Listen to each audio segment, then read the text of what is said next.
Patriots and not make it so easy for them. And then, of course, with it being so easy for the Patriots, they always seem to get home field advantage through the playoffs, which is a huge advantage. So, we'll see. We'll see if this is the year one of those teams can finally say, hey, we can match you this year, New England. I don't know.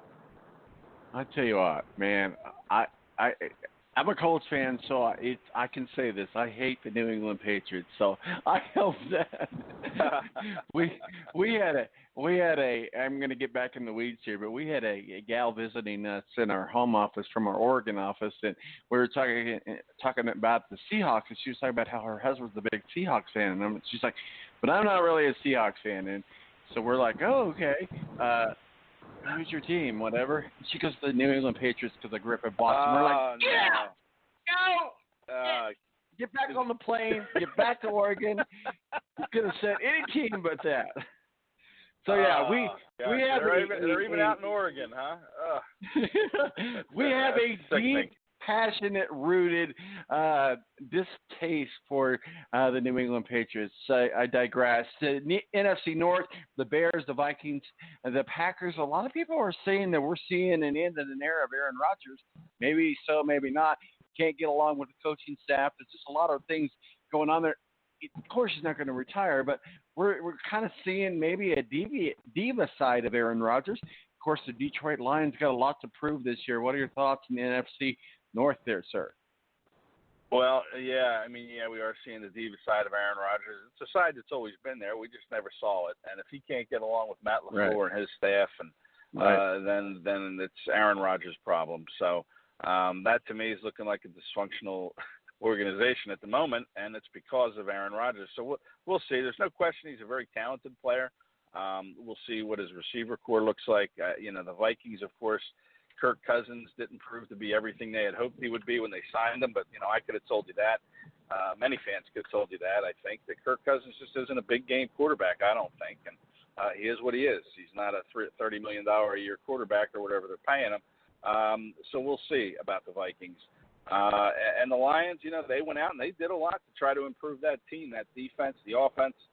Matt Patricia's second year, things got a little weird there, I think, last year with Patricia, with holding practices out in the rain and getting a little standoffish in his first year. So big year for the Lions for sure. And then, the team I like a lot, of course, is the Chicago Bears. They're a team with no drama. You haven't heard a lot about them in the offseason so far. They're the kind of teams I like, is those under-the-radar, quiet teams through the spring, no drama. It leads to a lot of cohesion ultimately on the field. And I like the Bears. I think the way their season ended last year on that double doink from Cody Parker left a bad taste in their mouth, and I think that they have something to prove. And I still think it's the Bears' division to win. AFC North, a lot of drama going on over there. The Pittsburgh Steelers have got to prove something this year. Last year, it was a total dumpster fire. And, of course, you got the Ravens, and then we talked about a little bit about the Browns. And there's a team down in Cincinnati. They call themselves the Bengals. I don't think anybody knows or cares who they are. But anyway, the AFC North. What are your thoughts, sir? Yeah, the Bengals are still running Andy Dalton out there, and we'll see how that goes. They got a new coach for the first time since you and I were in high school, probably. Getting rid of Marvin Lewis, but exactly. So we'll see if maybe that's the answer to kind of unlock that Andy Dalton's talent box, if you will. I don't know. You're right. I'm not too sold on the Bengals. I like what the Ravens did with some of their moves. I thought they were going to get that tackle, Gerald McCoy. I thought that they had a real shot to get him. The kid from not a kid, but the player from Tampa Bay that very good sacker who the Bucs cut and ended up going to Carolina.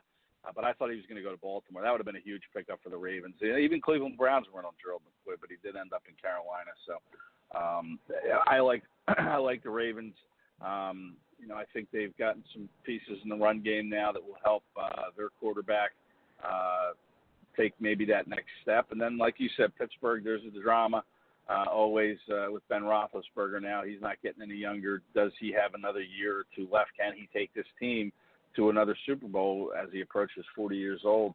They lost, obviously, Bell. They didn't play with him last year. Antonio Brown's gone. We'll see if Juju Smith-Schuster can be that guy. But yeah, I think this is the Browns. I think the Browns are the team in this division that is going to battle it out. I think with the Ravens, and the Pittsburgh Steelers are a prideful bunch, so you can't really discount them. But I think it's going to be, and I'm saying this in June, but I think right now it's the Browns and the Ravens who are going to battle it out for that division title. Talking about stories that happened when we were in high school. I mean, when was the last time we were talking about the Browns defending for or competing for a division title? The NFC South, you've got the Saints, the Falcons, my granddaughter's Carolina Panthers. At least there's blue in it somewhere. I've tried to train her. She's 8 years old. She's not going. She's not swaying. She lives in North Carolina. In all fairness, she's lived there her whole life. So she only knows the Carolina Panthers, and my son is a dual citizenship, if you will, with the Panthers and the Colts. So we have a big family ties to the Carolina Panthers, and my granddaughter rules. So we always got to talk about the Carolina Panthers whenever we're talking. She's a big Panther fan, and I'm telling you, for 8 years old, you'd be surprised at how big of a fan she is. And then there's the Tampa Bay Buccaneers. Is she running around with the Cam Newton jersey or Christian McCaffrey down there? She has in, McCaffrey. She's a Charlotte? McCaffrey fan. Yeah, she's a McCaffrey fan. 22, right now. Huh? I like that number. Is that 20? That's 22, right? I think so. She's got 3 or 4 jerseys. She changes her favorite players throughout the year, and she always like, I need a new jersey, Papa. I'm like, okay. That makes it easy for Christmas presents, doesn't it? That's right. Yeah. That's right. I like Carolina. I don't know about Cam Newton. I mean, he's been in the league. He came in, I think, 2011. This is his 8th year. To me, he seems a little overrated at this stage of his career. I mean, I know he took Carolina to 1 Super Bowl, didn't win it. But I'm not sure he is the answer with that franchise anymore. He's got a lot to prove. So does their coach, Ron Rivera. I mean, he's been there for a long time now. He could be one of those coaches on the hot seat early if Carolina doesn't break from the gate quick enough and put themselves in the thick of the division hunt. Tampa, I think, with Bruce Arians, I think there's still, I think there's a chance they could have the number 1 draft pick next year. Overall, I just don't think they're that good. So you're looking at the Saints and the Falcons. The Saints, again, unfinished business, come back. Drew Brees, another year older.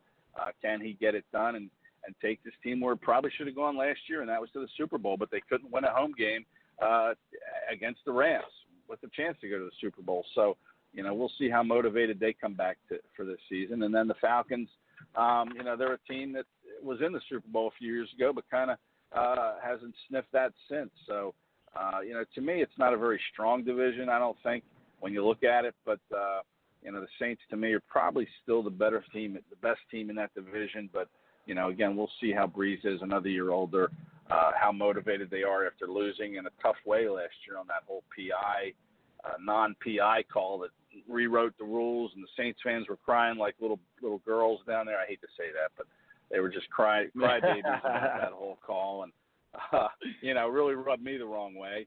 Now we have to deal with NFL reviews, play reviews on PI calls, which to me is ridiculous. I'm not looking forward to that, and we can thank the Saints for that, or the refs who blew that call. But still, the Saints made such a big deal out of that the NFL was really backed into a wall, and they kind of had to do something. So I'm not a big fan of the Saints, but I think they're the best team in that division still. Well, we talked a little bit about the AFC South, the Colts and the Texans, and we got the Titans, and we've got Jacksonville Jaguars. Ironically, I had an opportunity to talk to Ryan Tannehill at the Indianapolis 500 on the red carpet, and I asked him. I said, "Does it feel different to be a backup quarterback than a starting backup?" He goes, "Well, yeah." But he's like really happy to be in Tennessee and likes to be there. And I was there with some Nashville, not with them, but we were right there on the red carpet at the Indy 500 and covering racing. But he was there, and I was standing next to some Nashville radio stations, and they were very interested in what he had to say, and they were asking him some pretty in-depth questions about, you're the backup to Marcus Mariota. you're no longer a starting quarterback. And what are some of the things that you've noticed from being in Tennessee as far as being with the Dolphins? And he goes, well, there's frost on my windows, and now so it's a big change. But what are the Tennessee Titans now? Talk about quarterbacks, new quarterbacks. Jaleel St. Nick here in the AFC South with us at the Jacksonville Jaguars, a very important piece that needed to be filled with them. So the AFC South is no longer the chump division that it used to be. Hopefully the Colts can capitalize on that.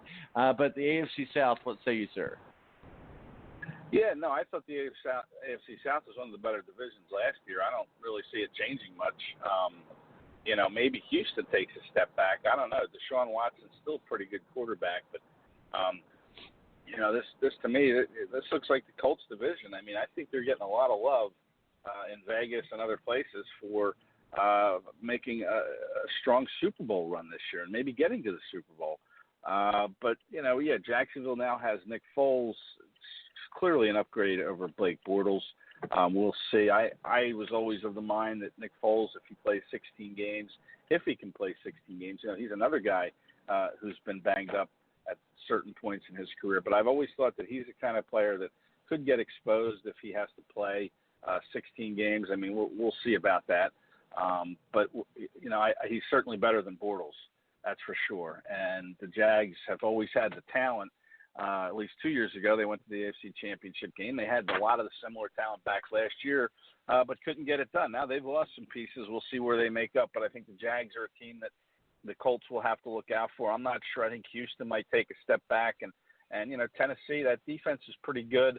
Their running game with Derrick Henry, I like that. But, Mariota to me is kind of an up and down, inconsistent, can't stay healthy all the time type of quarterback. And maybe with Tannehill there waiting in the wings, maybe he's the new Nick Foles if something should happen to Mariota. Maybe Tannehill can step in and win some games if Mariota goes down, which, he does get hurt through the course of a season. But you can't discount Tennessee. But I still like the Colts in this division. I think the Jags will be better than they were last year, and I think the Titans are going to be – they were in the playoffs last year. I think they have a chance to do that again, and I think Houston takes a step back.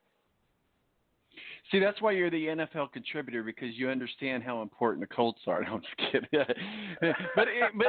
but we were joking. I was joking around with the Nashville radio stations, and after he went on down, and one of the guys turned to me, he's like, I loved your question. That was a great way of saying, you're a sucky quarterback. Welcome to Tennessee. It's like, hey, yeah, you got to ask politically correct. But no, in all fairness to Ryan, he was a super nice guy. He really was. He was funny. He liked to joke around. And it turns out he's never seen an episode of Game of Thrones, but I don't understand that. But Well, I never have either, so maybe there we go. Something in common. But Tom, sort of to that point, I think that a lot of these guys that fans like to root against and don't like because they play on another team. I think if you actually sat down like you do with Tannehill and talked to them, I think you'd like them. I think you'd find a lot of these guys are pretty good guys. Now, I'm not saying everybody is that way, but there are guys in the league that you love to hate or you don't like them because they play for their team. But if you sat down and you got to know them, you would be a big fan of theirs because they're good guys. They're fun guys to talk to. They joke around. That's the strangeness of being a sports fan is you root against these guys. But if you got to know them as people, you'd like them. No, absolutely, and we've had the chance a couple times to talk to Andrew Luck. He's a very personable guy as well. But it was kind of cool. I'd only seen him on television, only seen him on games. So to have him in an element that wasn't in his element, he was at the race. He's a big race fan. That's why he was there. Super nice guy. Joked around and laughed, and so everybody had fun with him. So he was a very, very personable guy. So I will give him that. He did not act like a diva. I'll put it that way. Yeah. So a couple more divisions. I'll let you go here. NFC West, you got the Rams. Was very impressed with them. We talked about the Seahawks earlier. The 49ers and the Arizona Cardinals. Ooh, the Arizona Cardinals. A lot of people say Arizona Cardinals where you go to play to put out the pasture. It's like before, it's like after you win the Kentucky Derby, you go out to pasture.